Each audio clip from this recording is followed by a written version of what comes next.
Hello আমার YouTube বন্ধুরা, কেমন আছেন সবাই? আশা করি সবাই খুব ভালো আছেন। জুয়েল ইলেকট্রনিক্স অ্যান্ড সাউন্ডের পক্ষ থেকে নতুন আরো একটি ভিডিওতে আপনাদেরকে স্বাগত। বন্ধুরা, বেশ কিছুদিন ভিডিও ছাড়তেছি না, আসলে বাইরে কাজের চাপ ছিল, দুর্গাপুজোর ভাড়া, তারপর দোকানে অন্যান্য কাজ, কয়েকটা চার্জারের কাজ করেছি, প্লাস ইত্যাদি অনেক কাজের জন্য আসলে ব্যস্ততার জন্য ভিডিও ঠিকমতো করতে পারিনি। আমি দুঃখিত আপনাদের জন্য, যারা আমার রেগুলার দর্শক তাদের জন্য। তো ভাই ব্রাদারদের জন্য আজকে একটি ভিডিও নিয়ে আসলাম, সেটা হচ্ছে স্যামকন 4440 যে আইসিটা আছে, এটার একটা মনো বোর্ড। এটা কিন্তু স্টোরিও না, মনো বোর্ড। আর এই সার্কিটটাতে আপনারা কত ভোল্ট দিতে পারবেন, কিভাবে বেস্টিবল কানেক্ট করতে পারবেন, কিভাবে বেস্টিবল ছাড়া চালাতে পারবেন ইত্যাদি বিষয় আমি আপনাদেরকে দেখায় দেব। তো একটিও ভিডিওটা স্কিপ করে দেখবেন না, পুরো ভিডিওটা দেখার অনুরোধ রইল। তো যারা এখনো ভিডিওটিকে লাইক করে পারেননি, অবশ্যই একটি লাইক করে দিবেন। আর চ্যানেলে যদি নতুন হয়ে থাকেন, অবশ্যই চ্যানেলটিকে সাবস্ক্রাইব করে দিয়ে পাশে টাকা বেল নোটিফিকেশনটি অল করে দিবেন। আর যারা অলরেডি করে দিয়েছেন বন্ধুরা, আপনাদেরকে অসংখ্য ধন্যবাদ। তো বন্ধুরা, আমরা কিন্তু অলরেডি 960 জন প্লাস সাবস্ক্রাইবার পেয়ে গেছি, বা আমাদের ফ্যামিলি মেম্বার হয়ে গেছে। আলহামদুলিল্লাহ, আল্লাহর কাছে অনেক শুক্রিয়া। খুব শীঘ্রই 1K ডান হয়ে যাবে। তো বন্ধুরা চলুন, প্রথমে দেখুন, এটা হচ্ছে একটা 4440 আইসি, এটা লেখা আছে LA 4440, ঠিক আছে।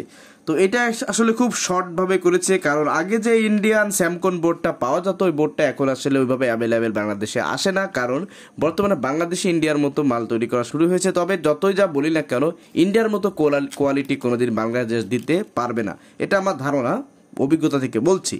তো কেউ কথাগুলো নেগেটিভ নেবেন না, বলতে পারেন যে ভাই কি বাংলাদেশে বদনাম করতেছেন। না ভাই, বদনাম না, যেটা সত্য সেটাই বললাম। এটা যদি বদনাম হয়ে থাকে আর আপনি যদি বদনামের কাজ করেন, তাহলে বদনাম। তো চলুন, এটাকে আমি খুলি। আর তো দেখতে পাচ্ছেন আমি এটা খুলতেছি বন্ধুরা। আর বন্ধুরা, আপনাদের একটা কথা বলি, আমরা আসলে কিন্তু 4440 আইসিটিকে 12 ভোল্ট দিয়ে চালাই, কিন্তু অরিজিনালি কিন্তু এটা 12 ভোল্টের আইসি প্রোগ্রাম করা না, এটা কিন্তু সর্বোচ্চ 10 থেকে 11 ভোল্ট। তবে 10 ভোল্টটাই পারফেক্ট ভোল্ট, কিন্তু আমরা 12 দিয়ে চালাই, এজন্য এটা অনেক বেশি গরমও হয়। এই নিউজটা অনেকে জানি না, তো জেনে নেন। তো দেখুন, প্রথমে দেখতে পাচ্ছি আমরা কি প্রিন্টের কোয়ালিটি বাংলাদেশে করা মোটামুটি চলে, অসুবিধা হয় না, ছোট হিসেবে বেশি লোড প্রেশার না। এটা হচ্ছে অপোজিট সাইড, আর এটা ছোট্ট একটা হিটসিন দেওয়া নামমাত্র।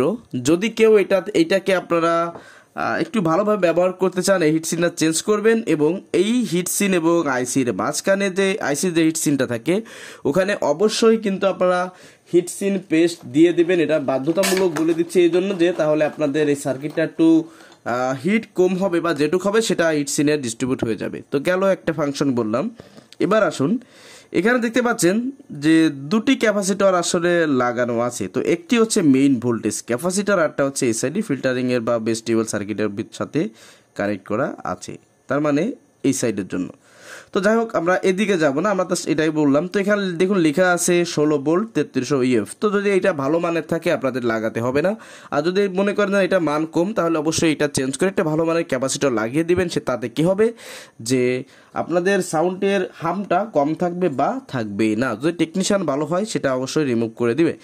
তো দেখতে পাচ্ছেন এখানে একটি প্লাস এবং একটি মাইনাস দেওয়া রয়েছে। তো ধরুন এই সার্কিটে যদি কোনো প্রকার প্লাস মাইনাস দেওয়া না থাকে, তো সেক্ষেত্রে আপনি কিভাবে প্লাস মাইনাস নির্ধারণ করবেন? একদম সিম্পল। এক নাম্বার দেখাই, এই যে বড় একটি ক্যাপাসিটার দেওয়া থাকবে, তো এই ক্যাপাসিটার প্লাস মাইনাস ধরে আপনি প্লাস মাইনাস লাগাই দিলে কিন্তু পুরো সার্কিটে সংযোগ চলে যাবে। এক। 2 নাম্বার হচ্ছে আপনারা মাইনাস কিভাবে চিনবেন? ধরুন মাইনাস চিনতে পারছেন না, তো দেখবেন কোথায় ইন লেখা আছে। দেখুন এখানে লেখা আছে অডিও ইনপুট। তো এই অডিও ইনপুটটা তো লেখা আছে, তো এখান থেকে কি বুঝবো? তো বুঝবেন যে প্রিন্টটা ডিরেক্টলি এদিক ওদিক ছড়ায় গেছে। যেমন দেখুন একটা প্রিন্ট, এই যে মাইনাস প্রিন্ট, এই যে এদিক ওদিক ছড়ায় গেছে, এটাকে মাইনাস ধরে নেবেন। আর যে প্রিন্টটা আপনি মানে রয়েছে দুটো লাইনে একটা লাইন, তো ওই লাইন থেকে দেখবেন ছোট ছোট গুড়ি গুড়ি পিএফ রেজিস্ট্যান্স, তারপরে আপনার ক্যাপাসিটার ইত্যাদি মাধ্যমে এদিক ওদিক ছড়ায় গেছে, ওইটাকে আপনারা ইনপুট পজিটিভ ধরে নেবেন, ঠিক আছে। যদি বুঝতে অসুবিধা অবশ্যই কমেন্টে জানাবেন, আমি বলে দিব। তো এই সার্কিটে একটা সুবিধা আছে কি দেখুন, এখানে কিন্তু অলরেডি ওরা বেস এই যে মানে এই কোম্পানি কিন্তু আসলে বেস ট্রিবল লাইন অলরেডি সার্কিটে করে দিয়েছে। আপনারা চাইলে এটা কিন্তু বেস ট্রিবল ছাড়াও চালাইতে পারবেন। কিভাবে? অন্য বেস ট্রিবল সার্কিট দিয়ে। যেমন ধরুন এটা সার্কিট, একটা ভিডিও দেওয়া আছে আমার চ্যানেলে, যদি কেউ চান দেখে আসতে পারেন প্রয়োজন হয়। তো এই সার্কিটের অডিও ইনপুট আউটপুট নিয়ে আপনি চাইলে কিন্তু এই সার্কিট লাগাতে পারেন, এই সার্কিটের ভেস্টিবল সার্কিট ছাড়া। তো যদি আপনারা এখানে ভেস্টিবল নিতে চান, এই ভেস্টিবল সার্কিট, তো আপনাদের 3টে ভলিউম লাগাতে হবে। দেখুন এখানে লেখা আছে ট্রাভেল, বেস, ভোল, মানে ভলিউম, ঠিক আছে।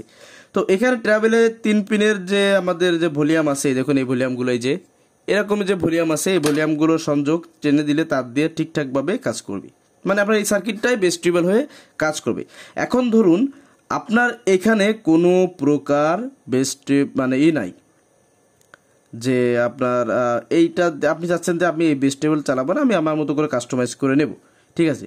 তো সেক্ষেত্রে আপনাদের একটি কাজ করতে হবে, সেটা হচ্ছে এই যে সার্কিটের দেখুন এই যে এখান থেকে এই যেটা 1K রেজিস্ট্যান্স হয়ে আসছে, দেখুন এই যে, তো এই 1K রেজিস্ট্যান্সটা হচ্ছে আপনারা পজিটিভ দেবেন, অর্থাৎ আমি বলছি এই যে প্রিন্টটা দেখতে পাচ্ছেন, এই প্রিন্টটা হচ্ছে মাইনাস, আর মাঝখানের এটা হচ্ছে এই সার্কিটে ভলিউম হয়ে লাইন ঢুকতেছে। তো আপনারা কি কাজ করবেন, সেটা হচ্ছে এই যে মাঝখানের পিনটা দেখুন, এই যে একটা রেজিস্ট্যান্স দেখতে পাচ্ছেন, রেজিস্ট্যান্স হয়ে কিন্তু সার্কিটে ঢুকে গেছে পাওয়ার সেকশনে, ঠিক আছে। তো এখন আপনারা এইরকম সার্কিট যদি ব্যবহার করতে চান, তো এটা যে আউটপুটটা আছে এনে ডিরেক্টলি এই ভলিউমের ডিরেক্টলি মাঝখানের ভলিউমে লাগিয়ে দিবেন। সাধারণত মাঝখানের ভলিউম থেকে কিন্তু অডিও আউটপুটটা বের হয়, ঠিক আছে। তো আপনারা এখানে এভাবে লাগিয়ে দিবেন। আর যদি মনে করেন যে আপনারা এইরকম ভলিউম নিতে চান না, আপনারা জাস্ট শুধু এইটার ভলিউম, এটার ভেস্টিবল নিয়ে কাজ করতে চান, সেক্ষেত্রে 3 পিনের ভলিউম এখানে কানেক্ট করে দিলেই কিন্তু আপনার এটা ভেস্টিবল সার্কিট লাইন চলবে। তো আপনারা অডিও ইনপুট দেবো হচ্ছে আমরা এখানে মোবাইলের লাইন বা অন্য কোনো লাইন, আর এখানে ভেস্টিবল জন্য আমাদের 3টে ভলিউম লাগাতে হবে।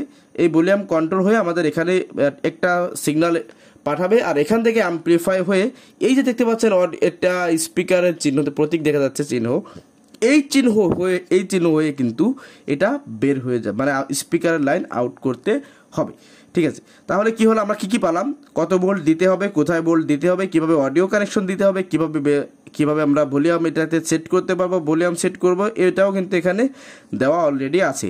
আর আমি খুব শীঘ্রই এটার একটা অ্যাম্পলিফায়ার তৈরি করা ভিডিও আপনাদেরকে দেখিয়ে দেবো, সেখান থেকে আপনারা আরও বেশি ভালো বুঝতে পারবেন। তো প্রথমে আপনারা জানেন যে আমি একটা সার্কিট পেলে আপনাদেরকে প্রথমে একটু মোটামুটিভাবে বোঝানোর চেষ্টা করি বা বোঝাই, হ্যাঁ, আর তারপরে হচ্ছে আমি আপনাদেরকে চেষ্টা করি পুরোপুরি প্র্যাকটিক্যালে দেখানোর জন্য।